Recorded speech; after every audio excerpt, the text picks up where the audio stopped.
Shalom Ubracha, nous poursuivons aujourd'hui avec la 6e Mishnah du 2e Perek. Donc comme nous l'avons dit à la fin de la 5e Mishnah, cette Mishnah, la 6e, est une suite de la 5e.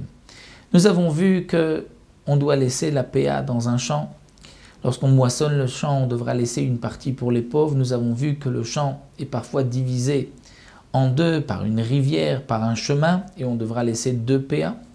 Nous avons vu que si le champ n'est pas divisé par un chemin ou par une rivière, mais on a semé deux sortes d'espèces, deux espèces, deux sortes du blé et de l'orge, sortes de semences, là on devra laisser 2 PA.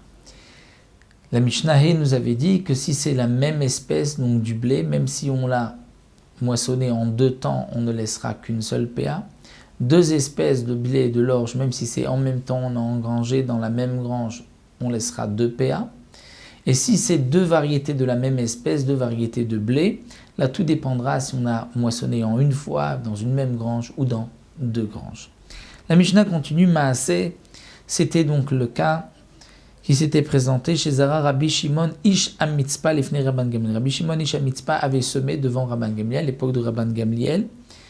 Ve'alou l'elishkat hagazit ve'sha'alou, et ils sont montés donc dans la lishkat hagazit, c'est-à-dire au Sanhedrin, devant au Beth Amikdash, devant les Chachamim, et ils ont posé la question à Rabban Gamliel, qui lui était donc à la tête du Sanhedrin.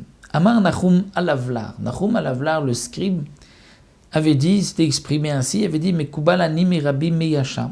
J'ai reçu de la bouche de Rabbi Meyasha, chez Kibel Me'aba, qui a reçu de mon père, chez Kibel Minazugot, qui lui-même avait reçu cet enseignement des Zugot, c'est-à-dire des pères, c'est-à-dire des Chachamim qui sont mentionnés dans Masechet Avot, 2 par 2, comme nous le savons au début de Masechet Avot.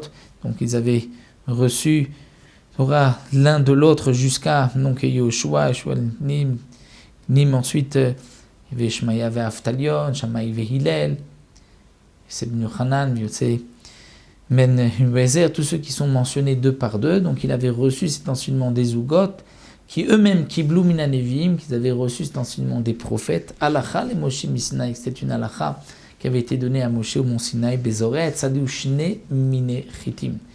Donc celui qui va semer son champ de 2 variétés de blé, Imasaan Goren Achat, Noten Pe Achat. S'il en a fait une seule grange, il les a coupés en même temps, tout en une seule fois, il laissera une seule PA pour le tout. Shte granot noten shte peot. S'il en a fait 2 granges, c'est-à-dire il a coupé en 2 temps, il a engrangé une variété d'un côté, une autre d'un autre côté. Dans ce cas-là, il devra laisser 2 peot. Donc comme nous l'avons vu dans la 5e Mishnah, donc ce témoignage confirme ce que nous avons vu dans la 5e Mishnah. C'est donc ce que cette Mishnah venait nous enseigner ici. Nous arrêtons là et on poursuivra avec la 7e Mishnah, lorsque ce n'est pas le propriétaire même qui a moissonné le champ. Nous verrons des goïms, des bandits ont moissonné le champ. Quel sera le din des voleurs? Nous verrons ça dans la 7e Mishnah.